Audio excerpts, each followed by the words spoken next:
Ei, què passa? Com esteu? Benvinguts a un nou vídeo. Avui vos porto una nova entrevista amb la jefa, amb Esther. Espero que la gaudiu molt, s'ho vam passar molt bé, han sigut coses molt interessants i no res, vos deixo l'entrevista, espero que la gaudiu. Val, doncs avui tenim Esther, com estàs? Hola, molt bé, encantada d'estar aquí xerrant amb tu. El plaer és meu sempre. I no res, donar-te la benvinguda i anem a començar amb la pregunta més difícil de tota l'entrevista. Que és, qui és Esther? Això és difícil, però últimament estic intentant buscar-li una resposta perquè és una típica pregunta.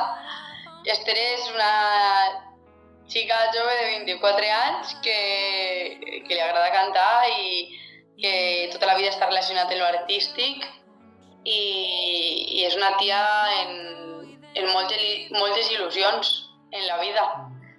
Crec que és algo super senzill, però crec que això sí, Esther és una tia amb molta il·lusió per les coses que estima. Se ha quedado bonito, también bé. Gràcies. I conta'ns un poquet, com vas començar, com vas introduir-te en tot això de la música? És que de molt xicoteta perquè jo vaig començar... jo cantava antes de xerrar. La meva primera cançó va ser l'himne del Barça. Sent culer des de 1998. I a partir de...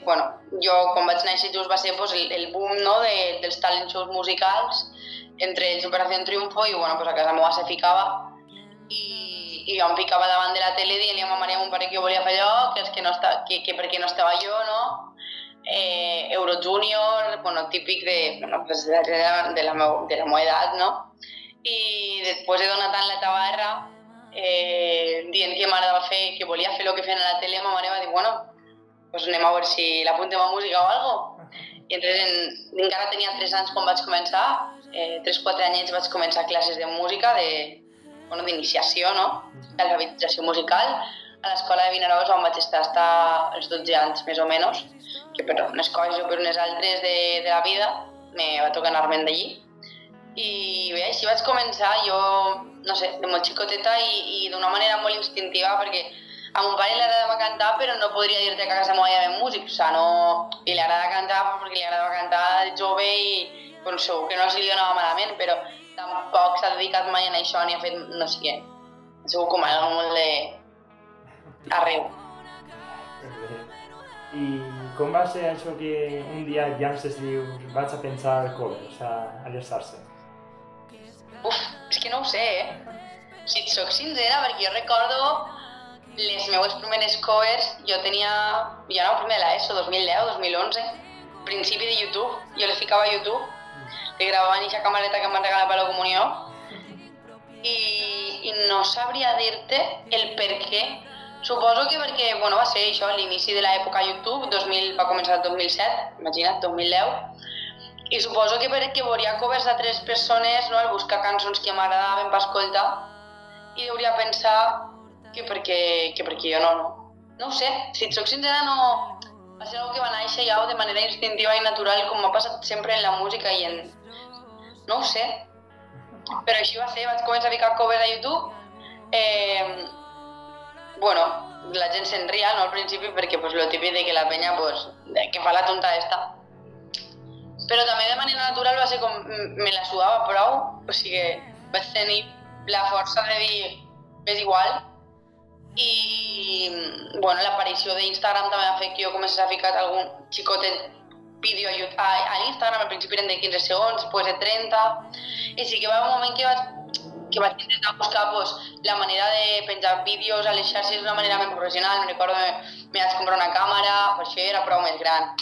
I vaig tornar com a recuperar el YouTube perquè va haver una època molt de... quan va sortir artistes com David Res, la Beli Basarte, l'Andrea... n'hi havia un munt i jo els escoltava i m'agradava molt YouTube, és una plataforma que m'ha encantat tota la vida. I vaig comprar una càmera en els diners d'una beca, de lo que sobrava de la beca, i vaig començar a ficar vídeos per això una miqueta més de qualitat que vaig allargar prou temps. Jo anava a la universitat i encara em posava. Sí, i bueno, a Instagram sempre, He passat per 1000 xarxes socials, Musical.ly, Vine, eren vídeos de 6 segons i jo intentava cantar en 6 segons, TikTok ho he intentat però ja me costa, més TikTok ho intento però me costa. Instagram crec que ha sigut, Instagram i YouTube van ser les principals plataformes on penjava covers i el per què, pues no sé, perquè sí, suposo, perquè veia gent que ho feia, m'agradava i dia, pues ja que estic cantant a casa meva, pues me gravo i ho penjo. Hasta que va arribar un moment que potser és una cover de La Fúmiga i comença a poder tot, no? Sí, bueno, realment tot el tema del meu projecte ja estava abans, perquè vam començar, abans de la pandèmia, 2 mesos abans, vaig fer la meva primera reunió, no? Però sí que és de veres que lo de La Fúmiga va ser una mica el que va donar prou motiu a les meves covers, no? Perquè jo portava, com tu dius, molt de temps penjant covers i un dia de... Jo és de veres que, no sé, pues vaig començar a escoltar La Fúmiga i pues lo típic, pues penjar una cover, no me'n recordo que eren, crec, Nadals. Vaig començar a penjar covers i des de la primera ells me contestaven sempre. I va haver una que me van dir me'n recordo per Twitter, me van dir un dia te demanem una col·laboració i no acceptarem un no per respostes, que m'és el tuit de memòria. I així va ser. I va ser, jo crec, una de les coses que més motius, o sigui, de les que més contenta estic, no? De que al final lo de les covers no se va quedar només en covers, sinó que d'una banda m'ha donat el poder crear el meu projecte musical, perquè al final penjant covers, també el que a dia d'avui és un productor va poder veure que jo tenia algo, i per la banda de La Fúmiga, que a partir també de fer covers vaig poder fer una cançó en un d'aixòs grups dels que jo feia covers. I com tu dius, comences en el teu primer projecte, en les teues sales d'EP, que tenim per ahí. Sí. I com és el procés de fer aquestes cançons, de gravar-les a l'estudi, a l'hora de publicar-les?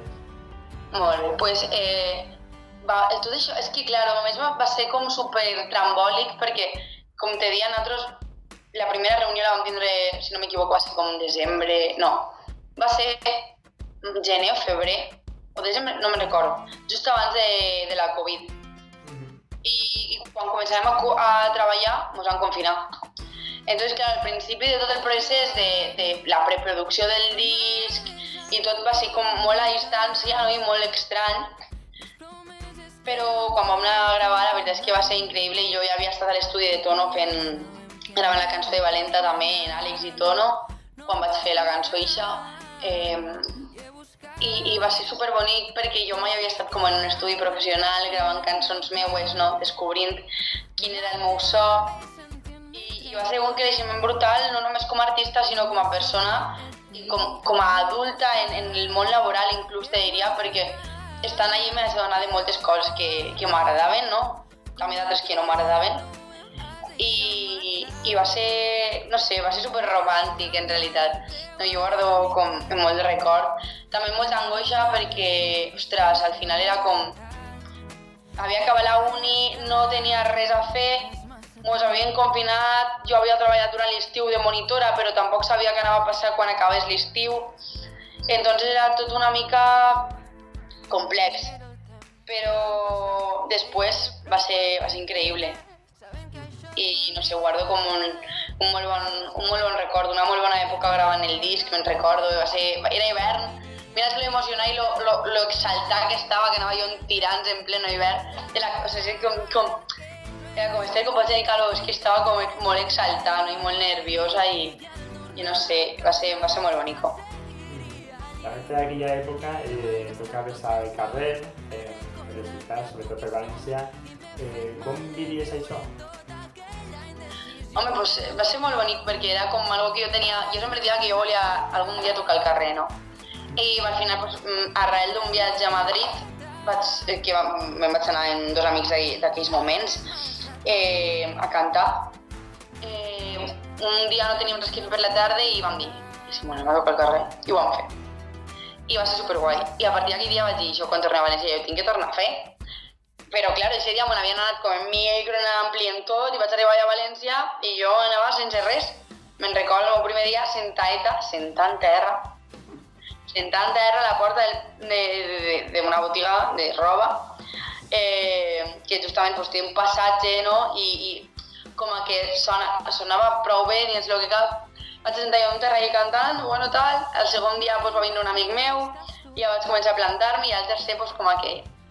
I va ser molt guai perquè també vaig veure com molt un procés, i és molt guai també perquè hi ha persones que em van descobrir mentre jo tocava al carrer i que encara d'avui me segueixen, i això és molt fort. I això, jo vaig començar a tocar al carrer, alhora jo treballava en un Domino's Pizza, va haver un moment que estava guanyant més diners de tocar al carrer que de treballar al Domino's Pizza, doncs m'hi vaig deixar al Domino's i continuava tocant al carrer i tal, i bueno, pues va ser molt xulo i va durar prou temps. Jo vaig començar a tocar, després vaig anar a viure a Barcelona una època i ahir no vaig tocar, va vindre la pandèmia, i quan vaig tornar a València ho vaig reprendre, però ja em vaig comprar un amplificador. I va ser una època una mica trambòlica i no sé, de la que no sé si podria parlar públicament perquè no era molt legal, perquè realment la situació és que a València no et deixen tocar l'amplificació. Jo vaig demanar la llicència per tocar al carrer però no es podia tocar l'amplificació, jo anava fugint una mica. Si venia algú pues, m'inventava alguna excusa i me n'anava a un altre carrer. Però va ser una època molt bonica per lo que te dic, perquè vaig créixer molt com a artista, també m'ha donat moltes tables, m'ha donat molta visió de realitat sobre com estava la cosa i m'ha donat moltes ganes de continuar treballant i aprenent i fent cada dia una miqueta més. Al principi jo cantava només covers, després me vaig atrevir a cantar cançons meues i també era xulo, no? el poder cantar cançons meues al carrer. Al final tocar al carrer i ser contacte amb el públic tan proper és el que te fa un poquet més músic, no? Sí, completament, i a més hi havia dies molt bonics, hi ha dies que recordo superguais de que realment la gent se pare a escoltar-te, me recordo un dia un rock legend i la gent se sabia la cançó i la cantaven en mi, i no sé, quan passaven aquestes coses sempre era bonic, a més, pues no sé, tinc records molt bonics de tocar al carrer, la veritat. Sempre dic, algun dia me tinc que plantejar algun objectiu com per a tornar a tocar, el que passa que com ara ja no tinc l'ampli ni tinc...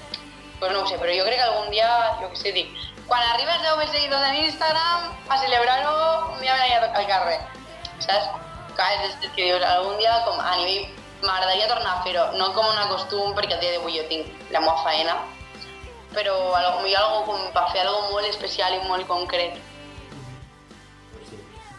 I ara mateix has passat de tocar als carrers no fa tants anys a que t'inviten, per exemple, a tocar a la plaça de Bous de València. Com és aquest canvi? Jo què sé, és molt fort, perquè jo què sé, jo sempre havia volgut cantar. Sí que és veritat que la plaça de Bous de València, per exemple, és un puesto que vaig desbloquejar pronte, perquè la presentació de Valenta, la cançó del futbol femení, la van fer en la plaça de Bous. Entonces, és com un espai que d'alguna manera, com jo vaig desbloquejar molt pronte, quan vaig tornar ja no em semblava tan llunyà, no? Però la realitat és que imposa molt, no? Tocar davant de tantes persones en un espai tan emblemàtic i un espai que d'alguna manera transformes, no? Per aportar una cultura real, no la tauromàquia, que no estic per a res a favor d'ella. I és molt fort i estic supercontenta perquè al final també això m'està permetent, no? Pues, conèixer a persones que per a mi eren referents en la música, conèixer a persones que no ho eren perquè no els coneixia i ara ho són i no sé, és superbonico perquè a més en aquests espais pues, de normal, pues, plaça de Bous sempre estàs acompanyada d'altres músics i no sé, a mi m'encanta poder compartir temps en altres músics, enriquir-me d'elles i ells, veure'ls en directe i poder formar part de tot això, clar, evidentment. A més que el passat abril que vau estar tocant en versió acústica vam fer apenas 10-15 minuts i tota la plaça estava collejant les vostres cançons. Era espectacular, no? Se me pega el pèl de punta només de recordar-ho. Va ser molt fort perquè és el que tu dius, vam anar en acústic, no? Entonces era com molt despullat, no? Era molt... No podíem pretendre res, vull dir, si desafinaves una nota la desafinaves, o sigui, vull dir, era com super... I sobretot entre tant d'espectacle tan potent, no? Bueno, pues nosaltres vam tenir l'oportunitat de tocar en acústic, igual ho agraïm moltíssim perquè podem formar part d'aquell acte, va ser increïble, d'Horitzó País Valencià. I veure que d'alguna manera, tot i estar tocant en acústic, l'energia no decaïa, la gent estava en nosaltres superconnectada, cantant, és que va ser molt heavy, molt heavy. Fa no tant vau treure el segon treball d'estudi, el primer LP. Vau notar molta diferència de l'EP a l'LP? Sí, completament. Sí que és de veres que ha hagut com un any de transició una mica, no?, entre un i l'altre, i ja poquet a poquet, com també ja vaig incorporar membres a la banda, i ara com que no va ser un colp tan fort ni tan gran, però el disc crec que sí que ha suposat el que jo me posicione d'alguna manera, no només com a cantautora, sinó com a artista pop que pot estar en un gran escenari cantant les seues cançons, que crec que és la diferència més gran. Abans teníem sempre més concerts en acústic, que en seguim fent perquè moltes vegades hi ha espais, no?, que no poden permetre's moltes vegades, com municipis més menuts, no?, que no poden permetre's a vegades certs caixets, que no és que nosaltres tinguem un caixet molt alt perquè som una proposta completament emergent, però a mi sí que m'agrada en certa manera facilitar molts espais per a que la cultura no sigui un objecte de luxe, no? Un municipi menut potser no es pot permetre que n'animem la banda, perquè no té tants recursos, però si jo puc anar en acústic i tocar-los en acústic, pues és genial, no? Entonces, sí que és de veres que esta vessant més acústica, a poc m'agradaria anar deixant-la una mica pues, per a coses més especials i més concretes, o com te dic, per a situacions en les que sí que hi ha pues, per poder apropar la música a un municipi que en banda no podria anar, però sobretot potenciar la banda de la banda, de soltar la guitarreta i menjar-nos per l'escenari, que ha sigut el meu somni des de xicoteta, saps? I sí que he notat canvi, o sigui, no sé, poder estar a l'escenari gran del Socioc, poder estar a la Plec dels Ports, a events com l'any passat l'Almadrava Rock, encara no teníem el disc, però que ja anava tot encaminat, o estar al Barsella, o no sé, com events ja que sí que requereixen d'una estructura escènica més gran. És molt guai i és el que més m'agrada, la veritat. No sé si ve també per el llançament del disc, però crec que has passat molt ràpidament d'artista emergent a un referent ja del pop valencià d'una manera super ràpida, no? No ho sé, jo encara no tinc com molt aquesta sensació. Si tu ho veus des de fora, que portes molt de temps detrás del meu projecte, potser sí que ho veus més així. No sé, sí que és de veres que al final la falta de referents pop fa que la primera visible, real, creix que pot ser una mica més ràpid. Jo he tingut també molta sort per la discriminació positiva de Sentia i que naix en un moment en el que hi havia poquetes i estàvem començant a ser visibles, entonces no sé jo si soc una referent establerta o no, jo crec que encara me queda molt de camí per a poder dir que soc una referent establerta, però de lo que estic segura és que estem anant per bon camí, perquè tot això va creixent poquet a poquet, cada dia se va sumant personetes i ja està, és el més important, no? Que cada dia poquet a poquet anem arribant a una, dos, tres persones més. I si algú veu el projecte i li inspira i li suggereix ganes d'endinsar-se a fer música i a fer música pop en valencià i considera que jo d'alguna manera sóc algun tipus de referent, pues serà la cosa més bonica que m'haurà passat en la vida. I d'ací animem a la gent que faci cançons pop i que es porti. Per suposat. Que facin música, superimportant que fem música. Que estiguem connectats en la música és el més bonic i que no tinguem temor. Que al final en un mòbil pots gravar qualsevol cosa, que ens fan falta molts recursos per començar. Que jo feia covers, m'entens? I al final pues, tot arriba.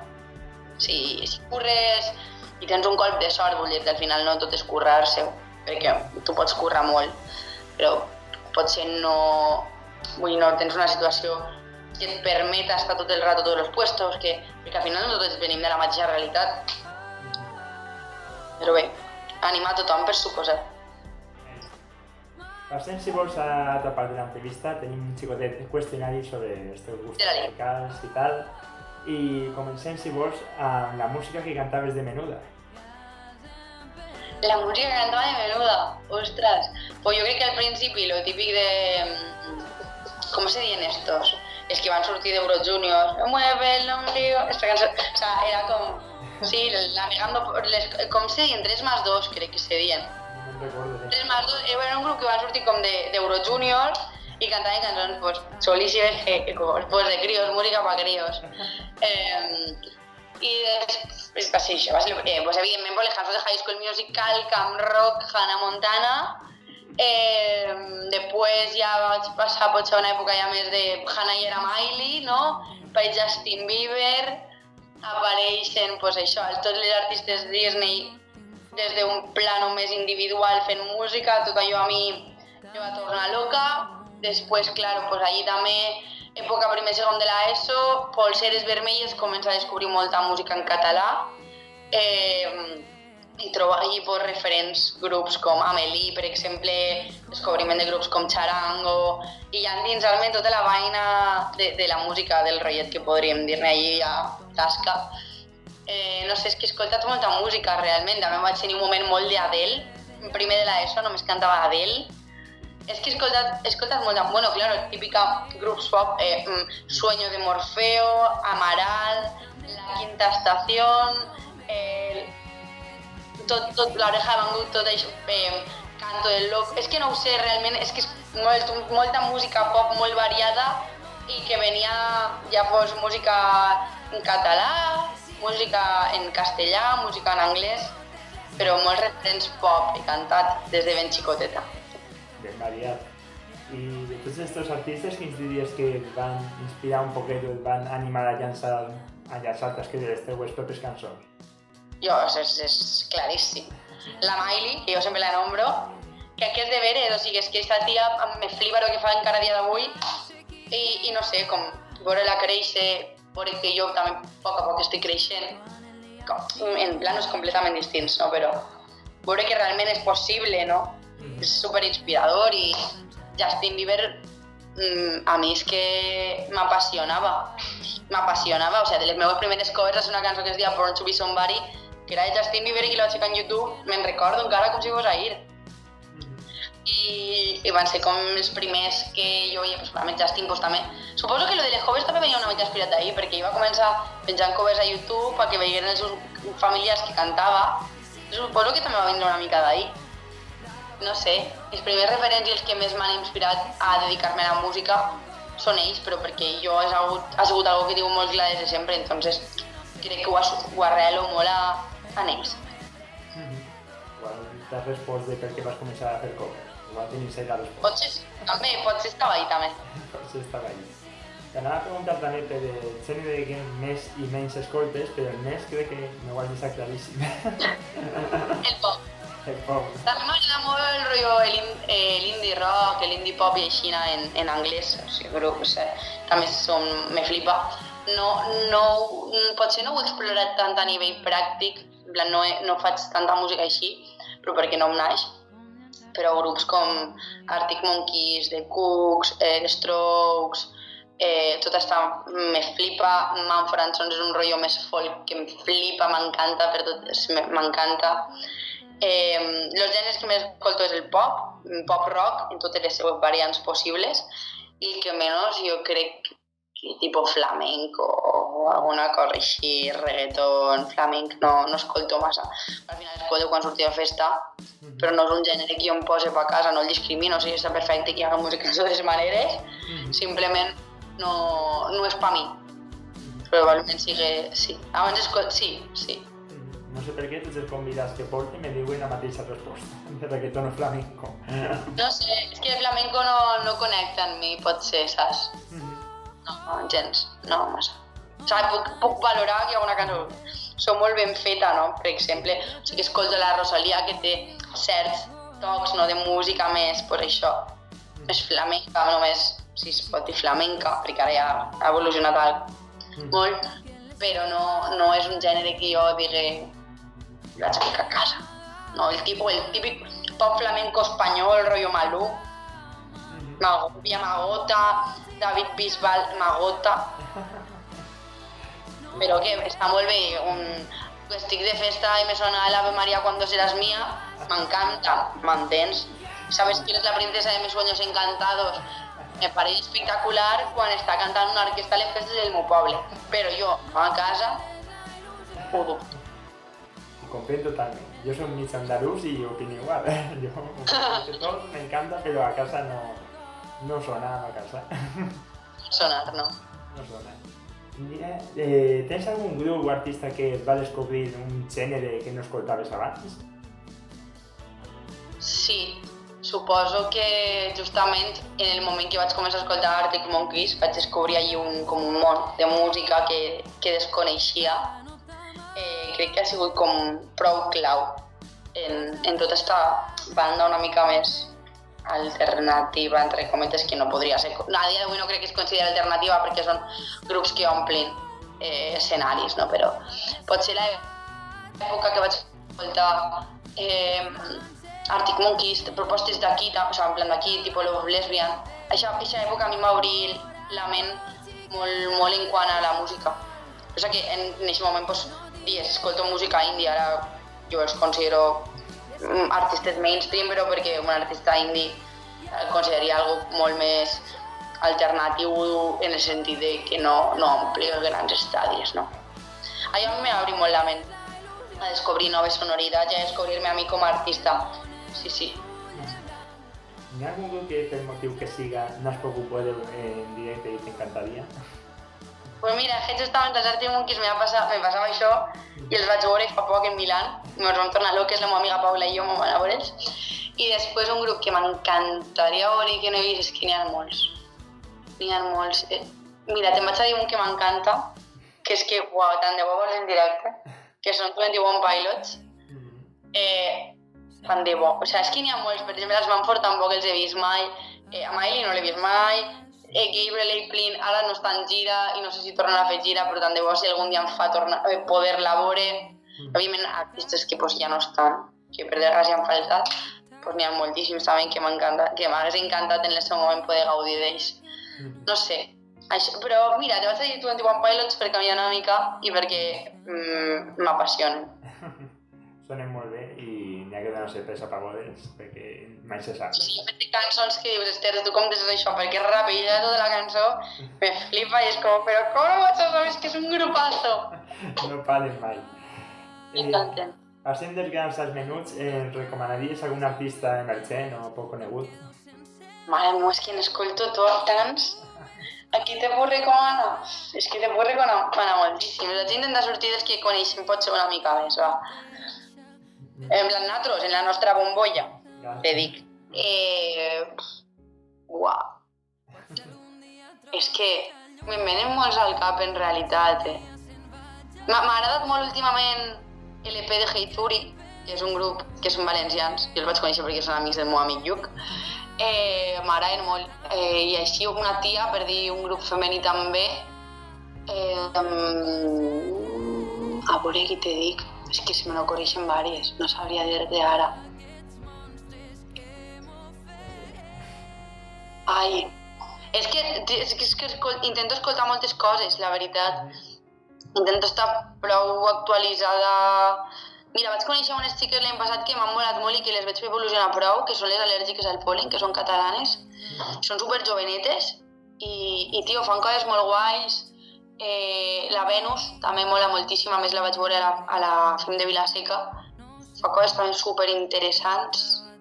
A més una artista en la que me porto prou guai és la Sara Roy i també té un rotllo pop prou similar a lo meu, pot ser una mica més romantiquet i també està molt xulo el que fa. No sé, és que mira, t'estic dient catalanes sobretot, però potser perquè sí que veus que ara n'estic escoltant més. No sé, jo animo sempre a la gent que vagis a veure aquí a Spotify, per exemple, dius artistes que escolten a tal, i comences a investigar i treus un munt de coses increïbles. Això és. Són molt bones recomanacions, almenys les que conec m'agraden molt, així que... Bé, ens contaries algun concert que hagis viscut d'alguna manera especial dalt com baix de l'escenari? Vale, mira, jo recordo molt de carinyo i crec que és una dels concerts que més carinyo guardo, és el First Lloc de l'any passat. Va ser increïble, o sigui, no... I a més jo estava mig malalta, però va ser molt loco. Un concert que guardo molt de carinyo pel que va suposar per a mi com a persona va ser el concert de Vinaròs d'estant, de festes de Vinaròs en la banda presentant el disc. No m'esperava el que va passar. Jo, han passat moltes coses i poder anar al poble, veure tanta gent connectada en el que estava passant dalt i poder donar una lliçó d'alguna manera sense voler-ho, però donar-la va ser molt, molt important per a mi. I després, l'altre dia a la Plec d'Esports, per exemple, sense anar més lluny, segueix un xoc a nivell emocional en el que va suposar. O sigui, quasi em fico a plorar damunt de l'escenari. Va ser molt, molt forta l'emoció que vam sentir. Me'n recordo, per exemple, has nomenat el festival de l'any passat, que no sé si t'ho vas contar, que vas portar 3 amics que no havien escoltat la teva música mai, que vaig arrastrar a l'auditori i me'n recordo el moment de monstres que et vas sentar, ho vas fer superbonico i me gire i me'ls veig els 3 plorant. I dic, hosti, han caigut tots. Espero que siguin plors que no et deixen mal, la veritat, perquè tot el món, ai, Esther, com plorem als teus concerts. Espero que per almenys no siguin plors de malament, sinó que te porten a algun lloc bonic, per lo menos, perquè, mare meua, yo intento cada hacer-vos plorar menos, però és que si canto l'Espelma i la gent se me fica a plorar, jo ja no puc més. Si ploren en l'Espelma ja tot el concert va per baix. Mare meua. No se pot. A l'hora de tocar, acústic o elèctric? Elèctric. I a l'hora de veure concerts? Elèctric. M'agraden molt els acústics també, perquè t'aporten alguna diferent. Però elèctric. Teniu algun ritual abans d'un bolo, abans de pujar a l'escenari? Suposo que abraçar-nos fort. Jo tinc molt el meu moment maquillar-me tranquil·la en música i estar molt en pau, però així conjunt, pues, abraçar-nos fort, dir-nos que som els putos amos, que ho anem a petar i això, no tenim com molt de, no sé, lo típic, al final també és un moment d'estar concentrat en la faena, perquè a més jo soc una tia molt dispersa i m'ha de venir el jefe i dir-me, el manager i dir-me, Esther, la faena, concentra't. Perquè se me'n van les emocions per totes bandes, no? Però, en plan, en el bon sentit, no? No sé, suposo que això, que donar-nos molts abraços del rato. N'hi ha algun grup que quan comentes a la gent, escoltes al grup, la gent es sorprèn perquè no te pega o no el quadren amb tu? Podria ser Los Chicos del Maíz. O SFDK, per exemple. M'agraden molt. Alguna cançó que et recordi algun moment especial de la teva vida? Sí. Mira, per exemple, ara se m'ocorre la de Una cita de Ginestà. Me recorda un moment molt concret de la meva vida. De recordar un camí concret, caminant-lo, dels auriculars escoltant-lo, anant a un puesto concret. I pues, també me'n recordo molt de, justament abans parlava d'ells, de 21 Pilots. Jo quan vaig venir a València vaig fer les proves de l'Escola d'Art Dramàtic, que vaig aprovar però no vaig entrar, i recordo el primer dia de les proves anant a fer les proves escoltant The Judge, de 21 Pilots. I recordo el camí, és que recordo molt com els camins. Perquè escolto molta música, no? Anant pel carrer sempre vaig escoltant per això. N'hi ha algun vers, alguna estrofa, una cançó que t'arriba al poder? Sí, de fet abans justament estava venint del treball a casa escoltant Mar en Calma i he pensat, ostres, esto ho he escrit jo, no? Però per dir-te una frase que m'arriba, és que n'hi ha moltes. No sabria dir-te una concreta. És que al final quan parlo de les coses que em passen a mi, no, que sento, mira, jo crec que dimecres té una frase molt concreta, que jo sóc una persona que no sé, no estableixo com connexions afectives, sinó sento com molta connexió amb una persona. I la frase de no sé com substituir l'absència del teu cos i en altres no em trobo a mi, crec que parla molt d'això. Jo, no sé, sóc una persona així, no? Relacions esporàdiques i aquestes coses a mi me costen moltíssim. Jo, quan, no sé, hasta que realment no connecto molt en algú, me costa com desenvolupar-me en altres aspectes, no? I, per exemple, aquesta seria una frase que connecta molt amb mi. Això li dic jo, un àlbum zona de confort, que és quan te vols aïllar, vols desconnectar de tot. N'hi ha algun àlbum que te fiques de pe a pa i t'oblides de tot? Sí, n'hi ha molts realment. Per dir-te un... És que no tinc el mòbil aquí, tinc ahí. És que jo soc molt d'escoltar àlbums sencer, de fet. Mira, un àlbum que per mi és molt zona de confort, per donar així com suport intrínsec, és el disc d'Àlex Blat, del meu productor, el disc de la veritat. És un disc dels que diu, quan vull trobar-me a mi i realment dir, ja està, me'l fico. O per exemple, jo què sé, el disc de Ginestar, l'últim disc de Ginestar també és molt zona de confort. Qualsevol cosa que em posi d'auxili sempre és automàticament zona de confort. Perquè, no sé, me fa sentir bé, no sé, me fa com sentir-me en mi, no? Crec que un grup que me porta molt a la meva zona de confort, tot el que escolto quan estic homes, perquè van aparèixer en un moment concret de la meva vida que els necessitava i m'aporten com tornar a mi, sempre. Me la setmana 34, perdó. Ho intento. Però lo de tenir preferits i concrets, únics, no me costa. Te vaig a fer sofrir un poquet. Va. En la següent anava a preguntar 5 grups que diries que t'han anat com marcant la teva vida musical. Així com cronològicament. Això és. Vale. Uau. Simple Plan.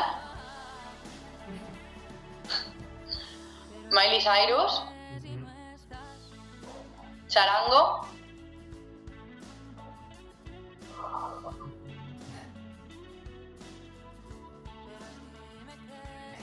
Va complicar. Tardor.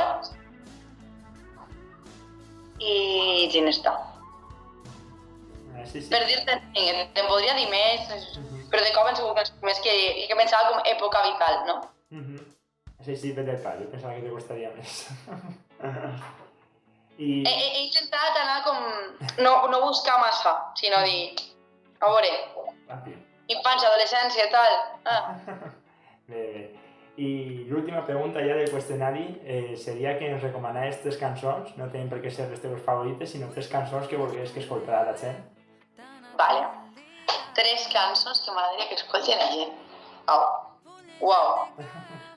Mira, te vaig dir una que és de Gabriel Aplin, que es diu Home. És molt xulo, la cançó és super zona de confort. O sigui, super. Una altra seria...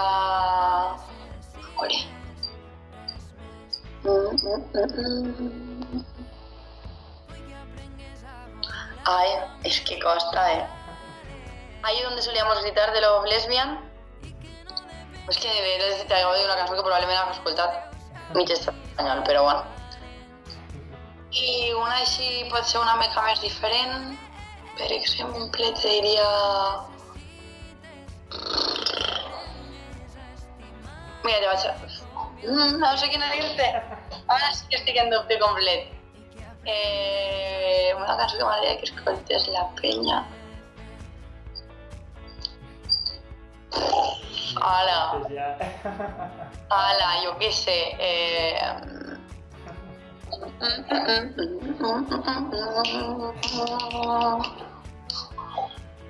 Uf.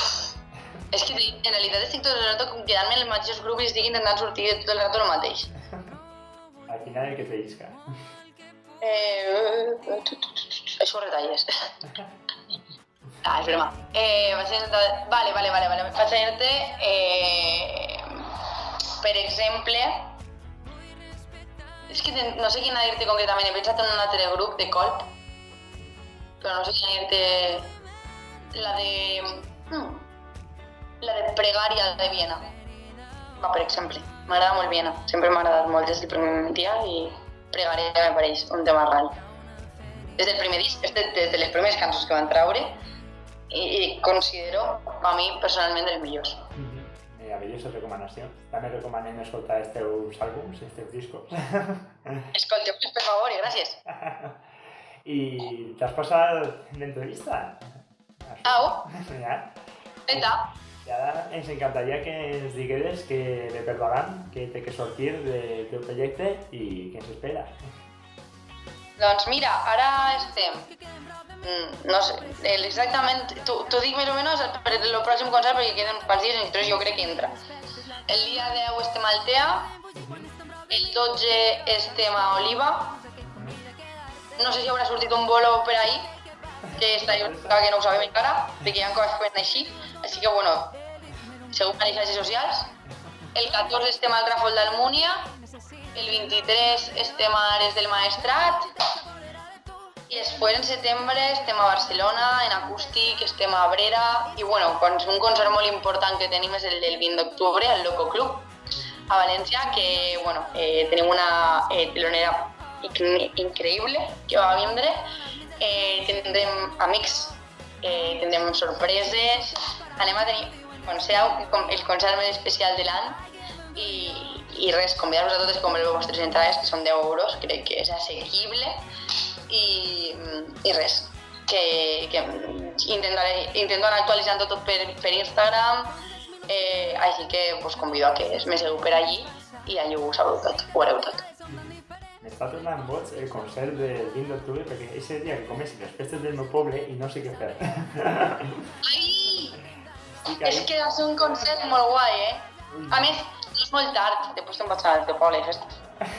Pots fer la prèvia. Igual me dividís que la fas ahí. Pues molt bé. Pues un plaer tindre't així, Esther. Gràcies a tu. Que vagi molt bé i moltes gràcies per convidar-me. Això és, que el plaer és nostre i